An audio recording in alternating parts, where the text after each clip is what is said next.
Hi, I'm Nicholas Balabuszko, and this is my chicken. Well, my son's chicken. Either way, I make things. This is one of the things I make. It's a Renaissance fair epee blade. How much does it cost to buy that? Oh, I'd say with the blacksmithing, woodworking, and the 2 parts I buy from the fencing store, it'd be about $100. And then you'd have an excellent, usable fencing blade that you could bring to the Renaissance fair and wear fashionably at your hip, possibly with a chicken.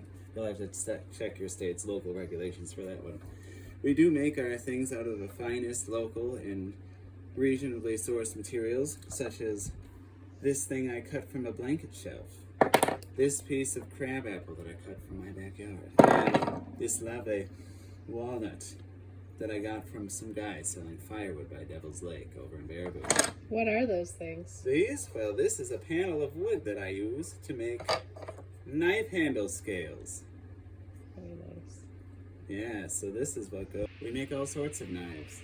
We make bigger knives, like this one. We like to call it our dragon's tooth, because it looks like a dragon's tooth. We make unfinished knives that you can come in finished, similar to the dragon's tooth. We make Swiss knives. Swiss knives, this is a Basilard.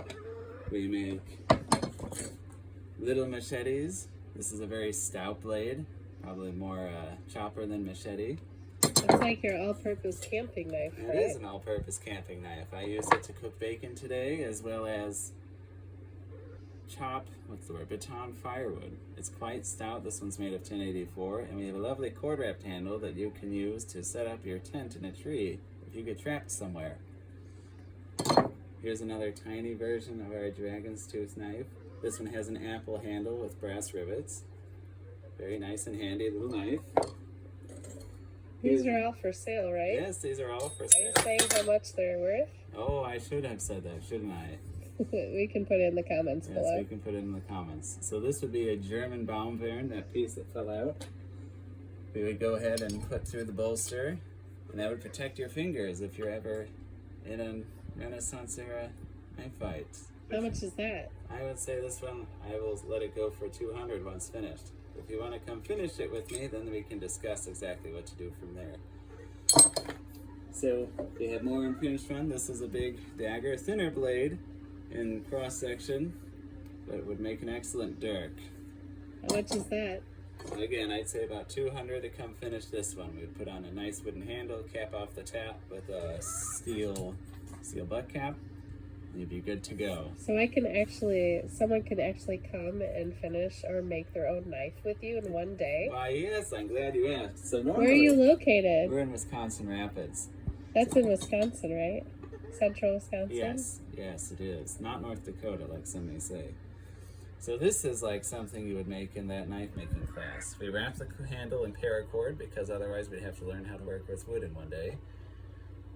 We forge out the blade. That's where this slight curve comes from. How much is that? Oh, this knife, if you wanted to buy it right now, I'd probably sell it to you for $49 because it was a miscellaneous random extra knife. And they keep piling up because I have students that come here relatively often to make things like this. Yep, it's a lovely pretty knife. awesome. Yeah, I'm really excited. Do you have anything more? I don't know if you have any more of those. We do have a little pocket knife. This one's got a hole in it. It's been very beat up, but as you can see, it has stood the test of time. How much is that? Well, I would sell this to somebody for $50, but only because I'm very attached to it.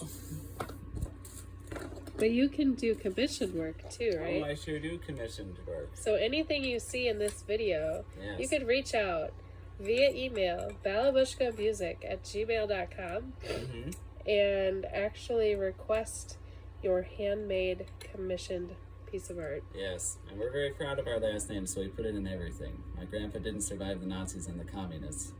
He's Polish. So, For nothing. For nothing. So we're honoring that name.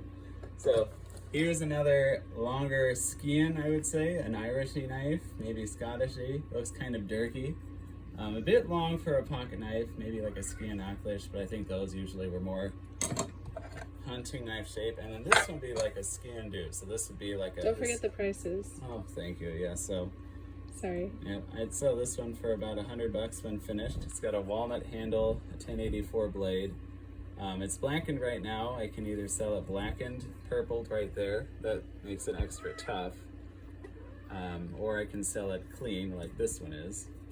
Or, just like a normal kitchen knife. This one is, I price it the same. So more of a historical skin do. How much is it? $100. I did leave this one with a flat head screwdriver tip. So I wanted to make a utility knife that could be safely worn in most states and jurisdictions. So it's got less than a 3-inch blade, a half-inch or a flathead screwdriver tip, and a very relatively stout but very usable little blade. All right, and I think that's about all I have to show aside from this piece of a sword that I have here. I'm not sure I put the sword blade, but we'll find it eventually. So is that a sword handle, like for an epee, or what? Well, this would be for a sword guard, so it would go like there, protect your fingers if you're somehow to fight the rising undead from the evil necromancers or something. But to practice. Yeah, or to practice, yep. So we could put this on a practice sword. We are starting to fabricate fencing swords as well, say practicing swords, as you can see by this lovely piece here. All right, well, thank you very much. Our chicken Clear thanks you. It's a lovely little bantam. And hopefully... So what do you do? Like, what is this? do? What is Balabuszko Arts? Oh, well, we do many things. So this particular enterprise is our forging, knife making, custom work thing. And then we also do some academic fencing lessons, as well as music. So I teach music, I teach bagpipes. I'm trying to get more bagpipe students, so I have an excuse to spend money on bagpipes. Ukulele is a big one, voice is a big one, guitar is a big one, and piano. Those are the 4 popular ones, I'd say. And then I have taught some people mountain dulcimer, mandolin. I can get people started on most things. And then also blacksmithing lessons, yeah? Yes, blacksmithing lessons. So we've done blade, we focus on heat treating as well as fabrication, many other things. There are my kids. I think we're going to run away now.